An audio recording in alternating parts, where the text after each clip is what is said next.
विपक्ष का चंदा चंदा और भाजपा का चंदा धंधा। हम आपको चक्की पी सिंह कराएंगे। और क्या हुआ, अब वो काजू पीस खा रहे हैं। भाई साहब दिखा रहे हैं, मैं भी कुछ दिखा देता हूँ। मैंने कहा बिल्कुल दिखा, ये हमारी परंपरा है। चंद परिवारों का देश की राजनीति पर कब्जा है।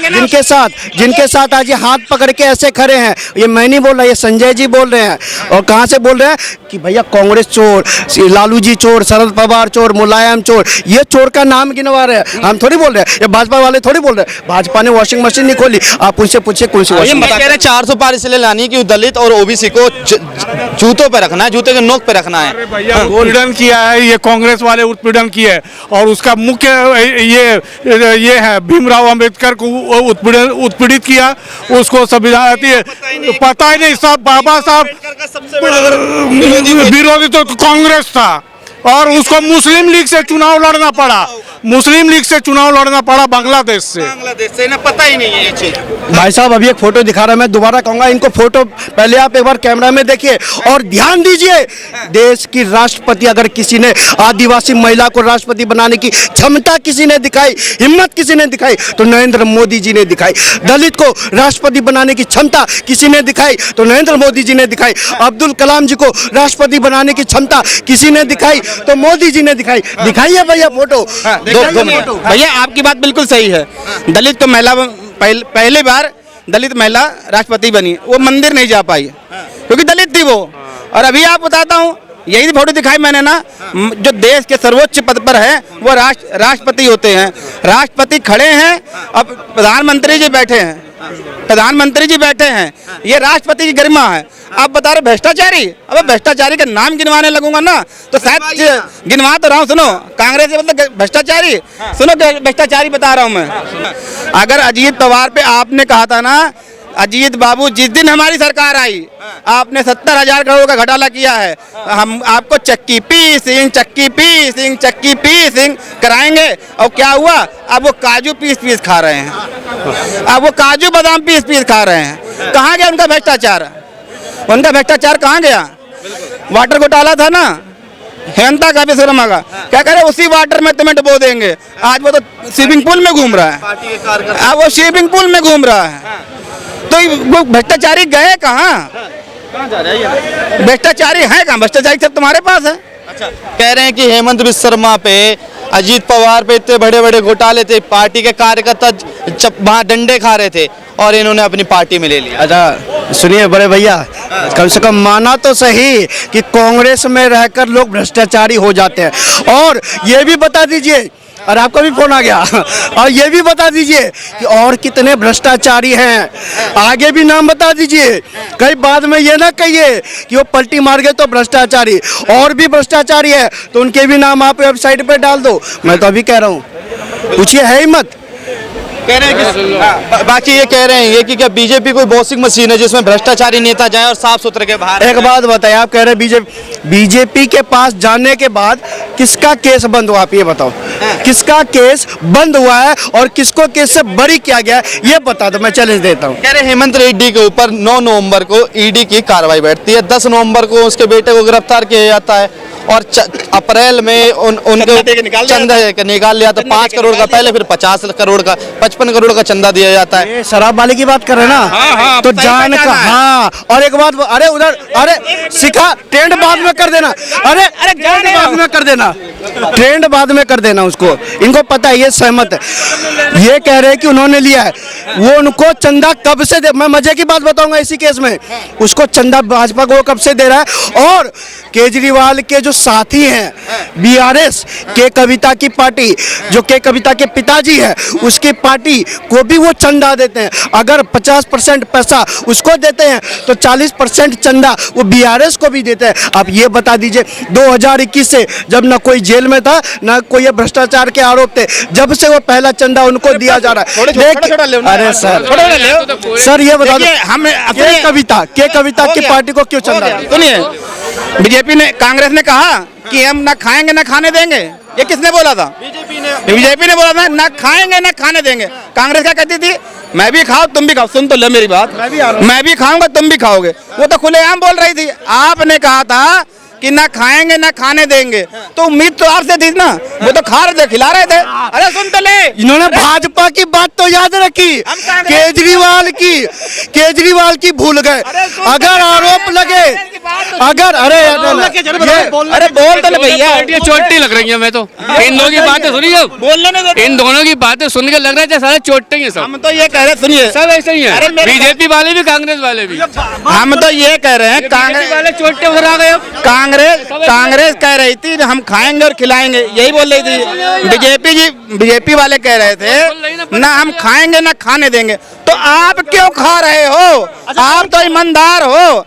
आप केजरीवाल रामलीला मैदान याद करो। और अरे सुनो, अरे आप केजरीवाल की बात तो होगी ना वही मतलब वही वाली बात हो गई। नहीं, नया निकला है, विपक्ष का चंदा चंदा, भाजपा का चंदा धंधा। बीजेपी सब तो मैं वही बात करो। सुनो, 14,000 करोड़ चंदा है, 6,000। अरे भैया, विपक्ष को 14,000 मिला है, अकेला विपक्ष को, अकेले विपक्ष को 14,000 हो गया। इलेक्ट्रल बॉन्ड धंधा हो गया। धंधा नहीं, जिसने चंदा दिया उसको धंधा मिला। कहा दिया था? बीजेपी को दिया कहा था? कैसे पहुंचा बीजेपी के पास? कांग्रेस को कितना मिला? इलेक्ट्रल बॉन्ड किसके थ्रू गया? किसके थ्रू गया? अरे जिसने चंदा दिया उसे धंधे में। अरे मेरे भाई, चंदा जो देता है वो SBI बैंक के थ्रू जाता है। बैंक में किसको दिन, बैंक किसके थ्रू, किसके अकाउंट में गया? किसके अकाउंट में गया? भाई, बैंक की ट्रांजैक्शन को धंधा नहीं कहते। भाई तुमने मेरे अकाउंट में डाला SBI के थ्रू ना, जो डोनर ने बोला है, जो आप अगर मुझे चंदा दे रहे हो तो SBI के थ्रू तो दोगे। अरे भैया, आपको दूंगा। अरे एक सेकंड, ये इलेक्ट्रोल अरे सुन लो यार, अपनी बात बना रहे हो। हमने इलेक्ट्रल बैंक का नाम नहीं लिया है, हमने इलेक्ट्रल बैंक का नाम नहीं लिया है। आप लोग भी नहीं, हम लेंगे क्योंकि क्यों? 14 से पहले आप ये बता दो, कांग्रेस के पास चंदा कितना आता था? नहीं बताएंगे। और बताओ, हाई मत बताओ, दिखाओ किसने कितना दिया। नहीं बताएंगे, नहीं बताएंगे। ये इलेक्ट्रल बॉन्ड लाया कौन? इलेक्ट्रल बॉन्ड लाया कौन? मोदी लाया। भैया तभी तो भ्रष्टाचार को छुपाने के लिए लाया। आपके पेट में दर्द का कारण यही तो है। एक सेकंड क्लियर कर देता, एक सेकंड रुक जाओ।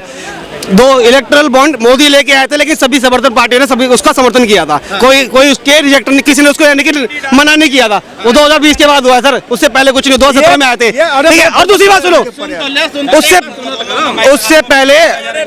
उससे पहले हमारे पास था इलेक्टोरल सिस्टम, जिसके अंदर जो चंदा आया करता था वो आया करता था NGO के थ्रू। सारा माल कैश से होता था, सारी ट्रांजैक्शन कैश से होती थी। अब कोई बता सकता है कि कैश में कितनी ट्रांजैक्शन हुई एक्चुअल में? हम कह रहे हैं आप कांग्रेस पार्टी का अकाउंट तो रिलीव करिए। आपने तो ताला लगा रखा है, जब रिलीव करेंगे तभी तो पता चलेगा उसके अंदर पैसा आया कहाँ से है। किसी जगह पे किसी पैसों का अगर गलत इस्तेमाल होगा, फंडिंग अगर दिखेगी कि अगर 1 रुपए की फंडिंग आ रही है, उसके अगेंस्ट में 100 रुपए की आ रही है, तो गवर्नमेंट सीज करेगी। मैं कह रहा हूँ, आपकी जो डेली की इनकम है, जो महीने की इनकम है, साल की इनकम है, उसके अकॉर्डिंगली आपके अकाउंट में 100 गुना ज्यादा पैसा एकदम से आ जाएगा। बैंक आपके अकाउंट के ऊपर क्वेश्चन नहीं करेगी। 2021 में जब नोटिस भेजा था तो क्यों नहीं लिया है? देखिए ये पार्टी 1950 की है ना, कांग्रेस 50 से बनी पार्टी और आज तक की है। आप तो 10 साल में ले आए, इतना पैसा कहाँ से ले आए? वो तो बात 52 साल से लेके काम कर रहे हैं। 52 साल के बाद इनका कितना पैसा आया? आपके पास 10 साल में कैसे पैसा आ गया?